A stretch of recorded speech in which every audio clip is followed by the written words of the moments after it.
ask you, when you're looking at people who are in disadvantaged areas and are at a disadvantage when they start out in life, and we have the same type of people here, obviously, do you think women are particularly, do you find it even more extreme when it comes to women? And what sort of stats have you found that when you apply something like this, do you end up with more women getting into college and things like that? Or is it not relevant at all? Yeah, no, it absolutely is relevant.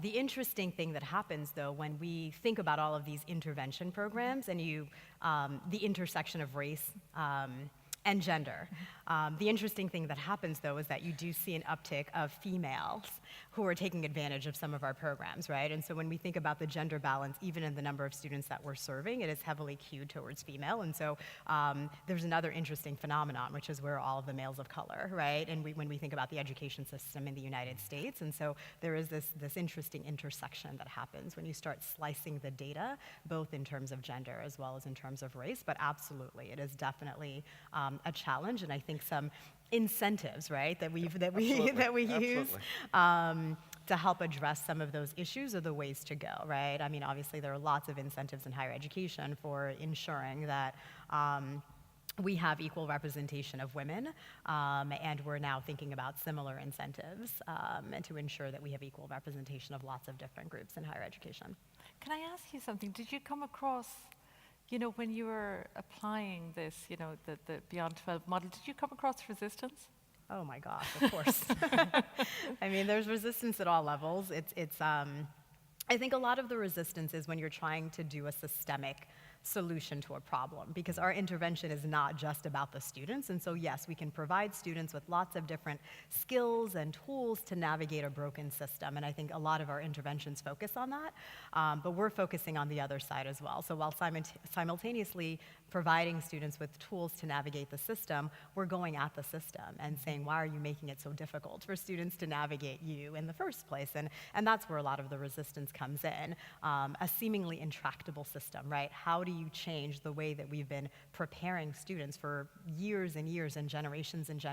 And as you can imagine, if you think about the innovation that's happened in so many other sectors, not so for education. Education primarily looks the same as it had when our grandparents went to school. You still have a classroom, you still have a board. We've replaced the chalkboard with a smart board, but it looks the same. And so trying to impact and address a system that has been the same for generations and generations can be particularly difficult. So those are the challenges that we experience when we try to go to the ground and say, here's how you have to change your practices and your behaviors if we want to address this problem.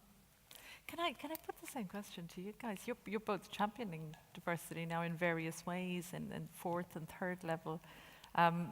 Have you found resistance? Do you find that there are still people who just don't get it? I think it's more ignorance than resistance. I would say the more common thing you see is not my problem, Gov. So you would see people say, well, that's the school's problem, or that's the university's problem, or it's the funder's problem, or, it's very easy to Teflon off in a system the problems to other people. And actually, it's all of our problems, is the truth of the matter. I mean, we all have to do something within the system to change some of these things. And then I think the second thing is there's a terrible lack of data. So for example, in our Smart Futures program, which is really a program where we send out people, role models, from all the different kinds of careers you can have if you've got a scientific background, to schools, to educate people about the various careers you can have in STEM, because there are stereotypes, not necessarily gender stereotypes, about what a scientist is. People often think of a scientist as somebody in a lab coat, probably with slightly strange hair, that rules me out for a start, and who is a bit eccentric, etc., and in the laboratory, but you don't necessarily associate that with somebody who works in a kind of modern company, say a Google or a Facebook or a LinkedIn or a Dropbox or whatever. You often don't do that. And there's a gender association too. Women are often not associated with engineers or with that. So we have data, and what you can show is you can map schools. We've mapped every primary school and every secondary school in Ireland. There are some schools that get tons of visits. Typically, if you live close to a multinational company or a university, and then there are some schools that get no visits at all, zero. So you can actually then begin to say, okay, Well, now we want to have a target, which we do have, that every single school will get a visit, and you can then talk to a company or you can talk to an academic group, and you can say, instead of going next door and being the 5th person through the door, would you like to take a bus and go here and be the first person ever to go and influence, people in that area? So I think data are really very important in terms of looking at this. And in that context, if you ask a big survey we did, and you ask people, male and female, what is the most important criteria for choosing a career? It's not money. It's not whether you're going to get a job. It's, quote, whether you think you will fit in, unquote. That's the number one criteria, whether you think you will fit in. If you then ask them what the second criteria is, it's what their parents think. And then if you ask the parents what their number one criteria is, it's whether their daughter or son will fit in. So fitting in gets a double dose in this kind of choosing. It gets a dose from and then you think about the importance of role models or stereotypes or perpetuating things, the underrepresentation of women, say, in IT and engineering, the underrepresentation of people from social classes. Not surprising, because, if your mental mindset is, will my child or will I fit in here, or are these people somewhat different from me, then actually it's really important to address that. And what's really interesting from the study, 98% of people knew that if you had a qualification in science, you would get a better job and could earn more money, but it wasn't the most important criteria.